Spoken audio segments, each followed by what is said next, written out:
Pour plusieurs d'entre vous qui suivez cette chaîne, le fait d'améliorer la situation financière, le fait d'atteindre des objectifs financiers importants fait partie des objectifs de plusieurs.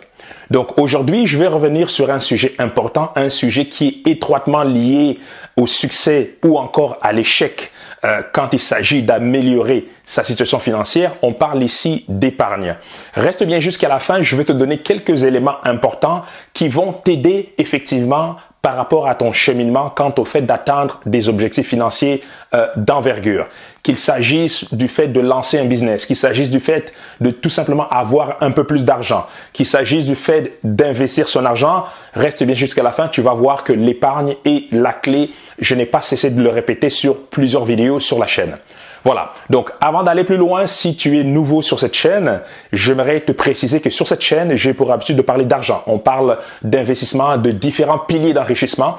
Je te donne des astuces pour une meilleure gestion des finances personnelles, tout simplement. Voilà. J'aimerais également rappeler une annonce que j'ai faite lors de ma dernière vidéo sur toutes les formations au catalogue, c'est-à-dire que jusqu'à la fin de ce mois de janvier, pour une formation achetée, tu peux avoir accès à une deuxième formation tout à fait gratuitement. Il faut tout simplement que le choix de la deuxième formation gratuite soit d'une valeur équivalente ou encore inférieure à la première formation achetée. Donc, si jamais tu es intéressé, si tu veux plus d'informations, regarde dans la partie description. Alors, nous allons revenir tout de suite sur l'épargne. Pourquoi est-ce que je te parle d'épargne encore aujourd'hui? Parce que si tu veux atteindre tes objectifs financiers, il faut bien sûr partir du bon pied. Et pour moi, l'épargne est la clé du succès quand on veut améliorer sa situation financière de manière générale.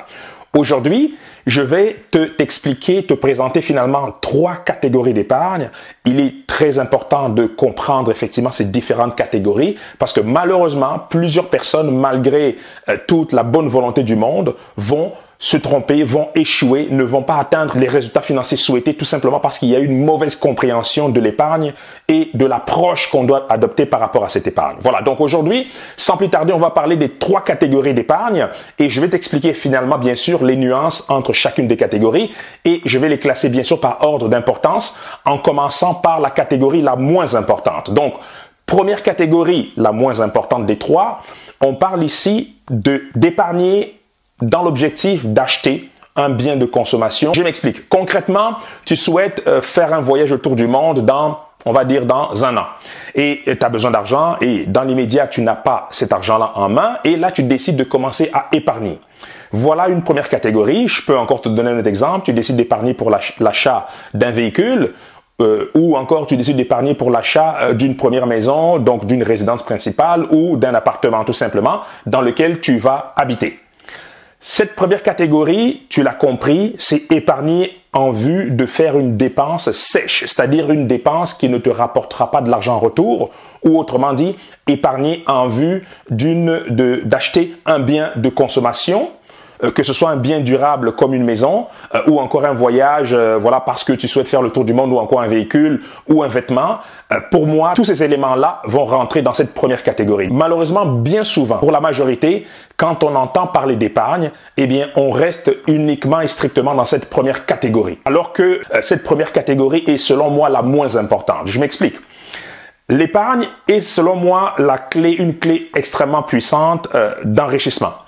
Alors que quand on reste dans cette première catégorie-là, par exemple, tu épargnes, voilà, 5 000 € pour faire un voyage ou 10 000 € pour faire le tour du monde, peu importe, tu l'as compris. Eh bien, une fois que tu as fini ton voyage, voilà, tu es parti en vacances, tu t'es amusé, voilà, et tu reviens chez toi, eh bien, cet argent n'existe plus. Bien sûr, dans le cas d'un voyage, tu auras une expérience de vie nouvelle, mais financièrement parlant, cet argent a disparu tout simplement. Donc, il y a là une destruction de valeur si on reste d'un point de vue strictement financier. Ce voyage-là va t'enrichir d'un point de vue expérience de vie certainement, mais d'un point de vue financier, tu retombes à zéro. Concernant l'achat du véhicule, même chose, tu achètes un véhicule pour tes dépenses courantes, tu payes très cher parce que tu as épargné un certain montant d'argent. Une fois que tu achètes le véhicule, tout cet argent disparaît. Tu te retrouves bien sûr avec une voiture, mais cette voiture-là va se déprécier, va perdre rapidement de la valeur dès le premier jour d'achat. Donc quand tu achètes une voiture neuve par exemple et que tu roules une semaine ou une journée, tu perds déjà 20-30% de valeur et par la suite, la valeur de cette voiture-là va se déprécier avec le temps. Tu l'as compris, l'achat d'une voiture, encore une fois, ne te ramène pas d'argent. On parle ici, comme troisième exemple, on va prendre le cas de l'achat d'une résidence principale. L'achat d'une résidence principale, j'ai eu à faire quelques vidéos à ce sujet.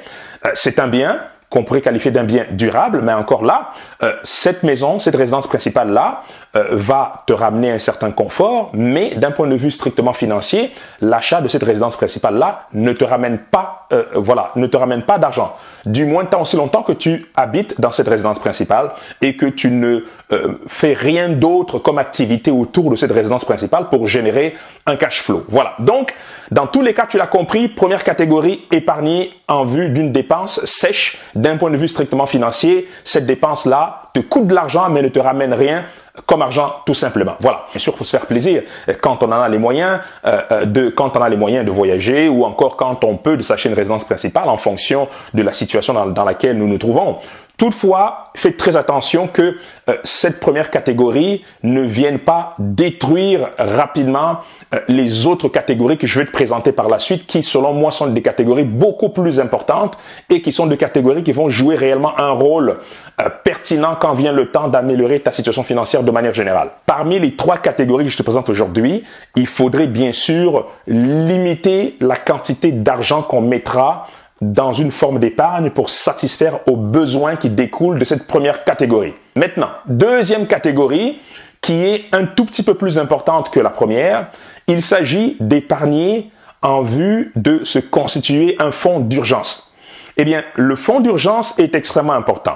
Bien sûr, contrairement à la première catégorie, le fonds d'urgence ne va pas te donner un plaisir quelconque ou encore ne va pas te permettre de voyager ou de payer un bien qui va satisfaire un besoin finalement de gratification instantanée. Mais cette deuxième catégorie reste quand même une catégorie, quant à moi, beaucoup plus importante que la première, tout simplement parce qu'elle va te protéger. Elle va te protéger financièrement parlant, elle va t'aider à avoir une certaine stabilité financière et elle va t'aider à ne pas prendre des décisions irréfléchies ou des décisions motivées finalement par la peur ou encore par une situation difficile. Et je m'explique. Idéalement, on recommande de se constituer très rapidement un fonds d'urgence de voire 6 mois à 1 an, voire plus, si possible, bien sûr. Mais ce que tu dois comprendre, plus important que les 6 mois ou les 1 an de fonds d'urgence, on parle ici par rapport à un salaire, par exemple. Ce qui est plus important, c'est que le fonds d'urgence, finalement, quand arrive une situation imprévue, le fonds d'urgence t'aide à continuer à prendre des décisions réfléchies. Le fonds d'urgence t'aide à continuer à prendre des décisions qui vont dans le sens de tes objectifs d'un point de vue financier. Si, exemple, tu as 2000 € en poche, cette situation imprévue qui arrive te demande de dépenser très rapidement 1000 €. Eh bien, le fait d'avoir un fonds d'urgence de 2000 € te permet effectivement, sans avoir un stress supplémentaire, d'un point de vue financier du moins, de prendre 1000 € et de dépenser, de faire la dépense effectivement nécessaire relativement à cette situation urgente. Maintenant, si tu n'avais pas ces 2000 € en poche, qu'est-ce qui se produirait? Une chose bien simple. Tu serais tenté d'emprunter, soit auprès de la banque, soit à utiliser une carte de crédit d'une mauvaise manière. En tout cas, bref, d'aller prendre une dette pour satisfaire à ce besoin rapide. Évidemment, qui dit dette dit qu'on va dans le sens contraire de ses objectifs financiers, c'est-à-dire qu'on commence à creuser alors qu'on est déjà par terre. Donc, évidemment, qui dit dette, bien souvent, on peut parler d'intérêt, etc., etc. Et encore une fois, face à une situation urgente, cette dette-là ne te ramènera pas de l'argent. Donc, on est en déficit d'une certaine manière. Donc, quand on parle d'argent, quand on parle d'améliorer sa situation financière, il faut éviter les déficits. Parce que déficit veut dire que on est à zéro. Donc, on n'a rien, mais on commence à creuser dans le sens contraire. Donc, on va beaucoup plus bas que zéro, ce qui fait que d'un point de vue finance personnelle, ça détruit toutes tes chances de t'enrichir ou tout simplement ça détruit toutes tes chances d'améliorer ta situation financière de manière générale. Voilà. Donc, tu comprends très bien l'importance de cette deuxième catégorie, c'est-à-dire très rapidement se constituer un fonds d'urgence. Alors, pourquoi cette deuxième catégorie est plus importante que la première quant à moi?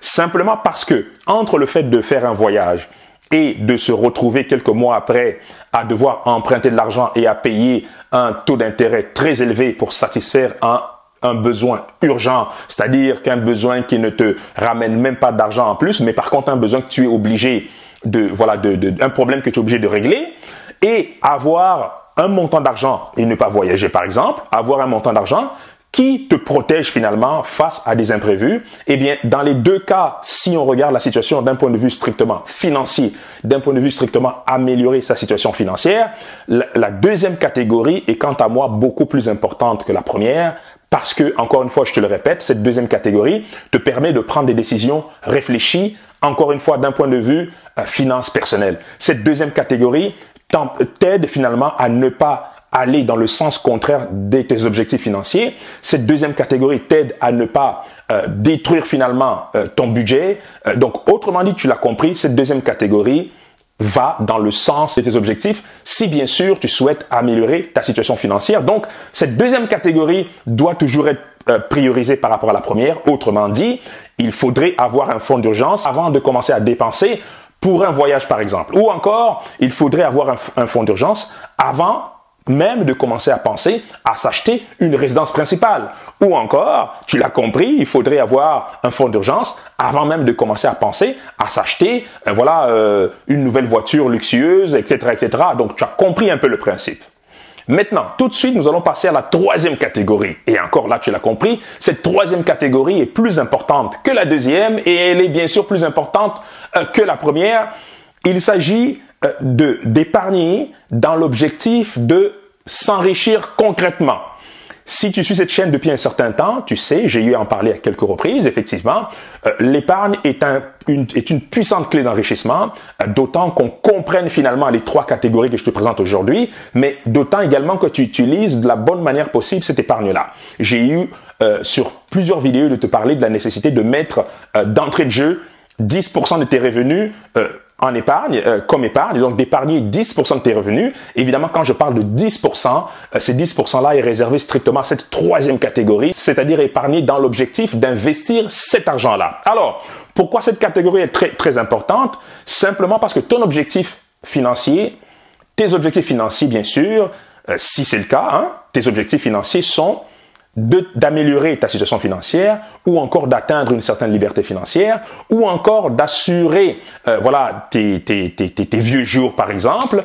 Peu importe les objectifs financiers que tu as en ce moment, ça pourrait être de lancer une entreprise ou d'investir dans, peu importe, tu l'as compris, ou d'investir en bourse par exemple, peu importe le pilier d'enrichissement que tu souhaites utiliser, eh bien l'épargne est le début justement de ce voyage, l'épargne est le début de ce processus. Si tu n'as pas d'épargne, il devient difficile d'investir en bourse.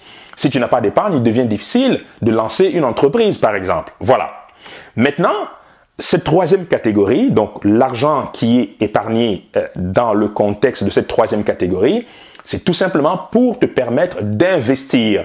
Et je le répète et je ne le répéterai jamais assez, c'est l'investissement qui va t'aider à atteindre ta liberté financière. C'est l'investissement qui va t'aider à t'enrichir financièrement parlant. C'est l'investissement qui va t'aider à ne plus avoir à te soucier, d'avoir suffisamment d'argent pour vivre ou même pour justement satisfaire à des besoins beaucoup plus futiles, par exemple, ou moins urgents, comme le fait de voyager. Et là, je fais un parallèle avec la première catégorie. Donc, aussitôt qu'on reprend totalement le contrôle de sa situation financière, mais c'est parce que d'un côté, on a appris, donc on a amélioré notre éducation financière, mais c'est aussi parce que de l'autre côté, on a de l'argent disponible dans le cadre de cette troisième catégorie. Donc, on a de l'argent disponible en tout temps pour pouvoir investir aussi sur différents piliers d'enrichissement aussitôt que l'opportunité se présente à nous. Bien sûr, je répète rapidement, quand on parle de différents piliers d'enrichissement, on peut parler d'investir en bourse, on peut parler d'investir dans l'immobilier, non pas à titre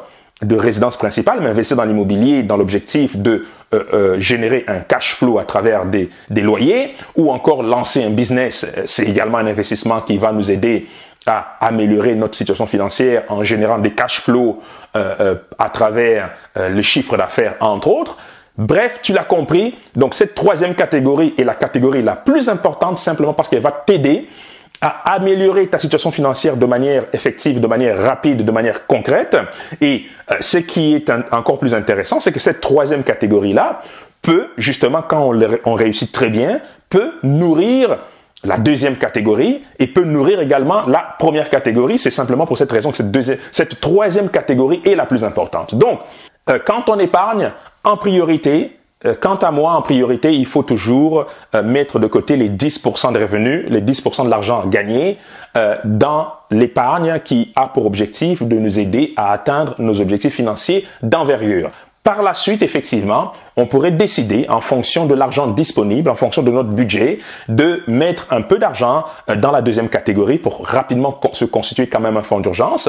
Et effectivement, en dernière position, s'il nous reste encore un peu d'argent, on pourrait épargner dans l'objectif de faire une dépense sèche, je le répète, une dépense sèche, donc une dépense qui ne ramène pas de l'argent en retour, tout simplement. Voilà. Donc, tu l'as compris, c'était très important pour moi de revenir sur ces trois catégories parce que malheureusement, quand on parle d'épargne, beaucoup trop souvent, la majorité se limite uniquement à la première catégorie qui, selon moi, encore une fois, est la moins importante et ensuite, on se plaint de ne pas avoir des taux d'intérêt élevés. Malheureusement, de nos jours, tu le sais, les taux d'intérêt sur des comptes d'épargne classiques sont très faibles, en dessous de l'inflation. Donc, ça nous apporte rien. Donc, on épargne dans un objectif pas très clair et bien souvent, c'est pour dépenser cet argent-là par la suite dans des dépenses sèches. Mais pendant qu'on attend, pendant que cet argent dort dans un compte d'épargne classique, on se plaint du fait qu'on n'a pas un rendement important. Et en effet, effectivement, parce que pendant que cet argent-là dort, l'inflation vient gruger notre pouvoir d'achat avec le temps. Donc, on ne gagne rien.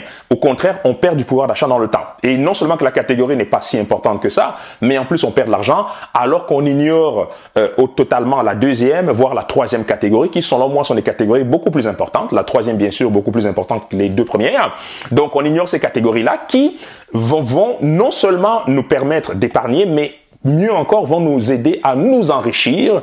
Qui dit enrichissement dit également obtenir des taux de rendement beaucoup plus élevés en investissant sur des piliers d'enrichissement plutôt qu'en laissant cet argent-là dormir. Mais la majorité ignore effectivement cette catégorie-là. Aujourd'hui, tu n'as plus d'excuses.